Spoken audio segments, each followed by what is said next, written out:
இன்னைக்கு நம்ம என்ன பார்க்க போறோம்னு சொல்லி பார்த்தோம்னா, மாலை நேரத்திலே அரச மர பிரதட்சணம் செய்யக்கூடாது என்று சொல்கிறார்களே, இதன் காரணம் என்ன அப்படிங்கிறது தான் பார்க்க போறோம்.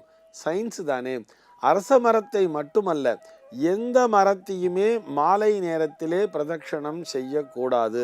அதாவது அந்த சூரிய அஸ்தமன காலம் அப்படிங்கிறது வந்துடுறது இல்லையா, அந்த அஸ்தமன காலம் துவங்கி அதற்கு பிற்பாடும் கூட நாம் நிச்சயமாக எந்த மரத்தையுமே பிரதட்சணம் செய்யக்கூடாது. அதாவது இந்த ஒரு கோவிலுக்கெல்லாம் போகும்போது நம்ம பார்க்கலாம், ஸ்தல விருட்சம் அப்படின்னு சொல்லி வச்சிருப்பா.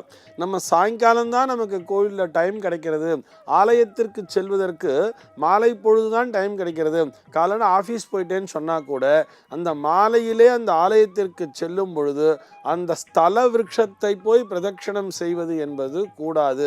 நேரடியாக இறைவனை தரிசித்து விட்டு வந்து விடலாம்.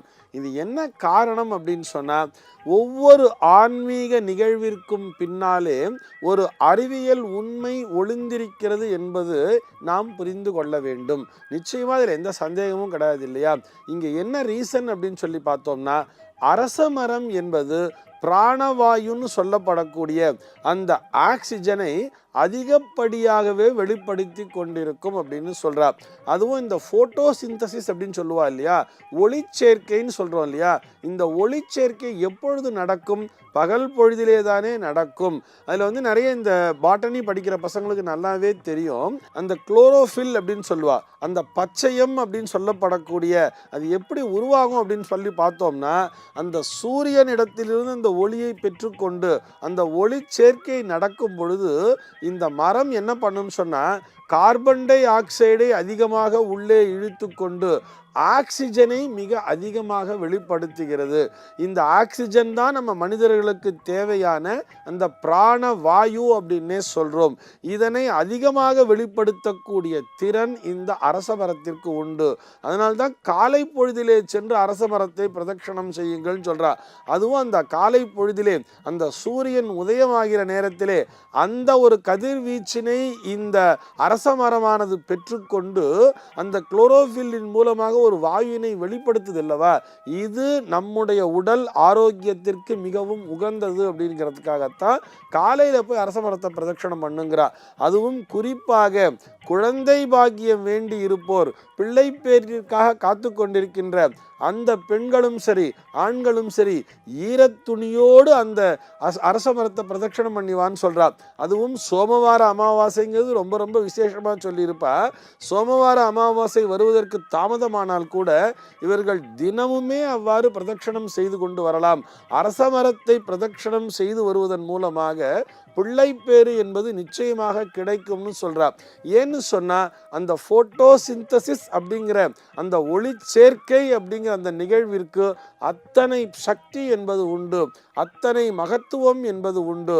அந்த பிராண வாயுவினை நாம் சுவாசிக்கும் பொழுது, ஜென்ரலா நம்ம ஆக்சிஜன் சுவாசிக்கிறதுங்கிறது வேற, இந்த அரச மரம் வெளிப்படுத்தக்கூடிய இந்த ஆக்சிஜனை சுவாசிக்கும் பொழுது இந்த பெண்ணிற்குள்ளாக இருக்கக்கூடிய அந்த கர்ப்பப்பை தூண்டப்படுகிறதுன்னு சொல்றா. அந்த ஹார்மோன்களானது தூண்டப்படுகிறது. இதுதான் இதற்கு பின்னால் இருக்கக்கூடிய ஒரு அறிவியல் ரீதியான உண்மை.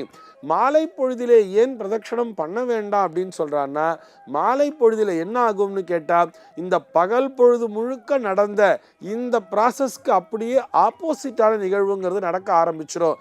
அதாவது அந்த அரசமரம் என்ன பண்ணும்னு சொன்னா, அரசமரம் மட்டுமல்ல எல்லா விருட்சங்களுமே என்ன பண்ணும்னு சொன்னா, ஆக்சிஜனை உள்ளிழுத்து கொண்டு நம்ம இந்த எல்லா உயிரினத்தையும் போல மரங்களும் அந்த நேரத்தில் என்ன பண்ணும்னு சொன்னா, ஆக்சிஜனை உள்ளிழுத்து கொண்டு அதிகப்படியான கார்பன் டை ஆக்சைடை தான் வெளியே விடும்.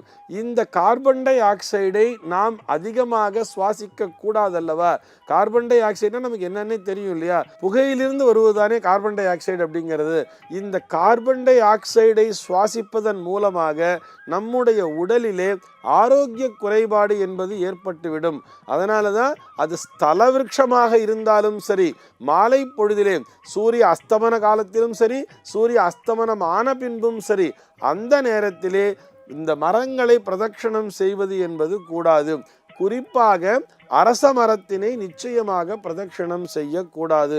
ஏன்னு சொன்னோம்னா, காலை நேரத்திலே எந்த அளவிற்கு இது நல்ல வாயுவினை வெளிப்படுத்தியதோ அந்த அளவிற்கு மாலை நேரத்திலே அதற்கு எதிர்மறையான வாயுவினை வெளிப்படுத்திவிடும். அதனால தான் மாலை பொழுதிலே அரச மரத்தை பிரதட்சணம் பண்ணாதேன்னு சொல்லியிருக்கா. ஒவ்வொரு ஆன்மீக நிகழ்விற்கும் பின்னாலே இது போன்ற அறிவியல் உண்மைகள் ஏராளமாகவே ஒளிந்து கொண்டிருக்கும். இதெல்லாம் அந்த நாளில் நமக்கு கார்பன் டை ஆக்சைடுனா என்னன்னு தெரியுமா, CO2ன்னு சொன்னால் நமக்கு தெரியுமா, இல்லை ஆக்சிஜன் சொன்னால் தெரியுமா, இல்லை ஹைட்ரஜன் சொன்னால் தான் தெரியுமா, இல்லை ஃபோட்டோசிந்தசிஸ் சொன்னால் தான் தெரியுமா? இதெல்லாம் அன்னைக்கு நம்ம படிக்காததுனால இது போன்ற ஒரு சில காரணங்களை அப்படியே சொல்லி வைத்தார்கள் நம்முடைய முன்னோர்கள். இன்றைக்கு நம்ம படிக்கிறோம், குழந்தைகள் சயின்ஸ் நன்னா படிக்கிறா, இவர்கள் எல்லோருமே புரிந்து கொள்ள வேண்டும் என்பதற்காகத்தான் அடியேன் இவ்வளவு விளக்கமாக சொல்லிக் கொண்டிருக்கிறேன். ஆக இந்த அடிப்படை அறிவியல் உண்மையை புரிந்து கொண்டு நாம் இந்த அரச மரத்தை அதிகாலை பொழுதிலும் அல்லது காலையில் ஒரு 9-10 மணி வரைக்குமே தாராளமாக பிரதட்சணம் பண்ணலாம்.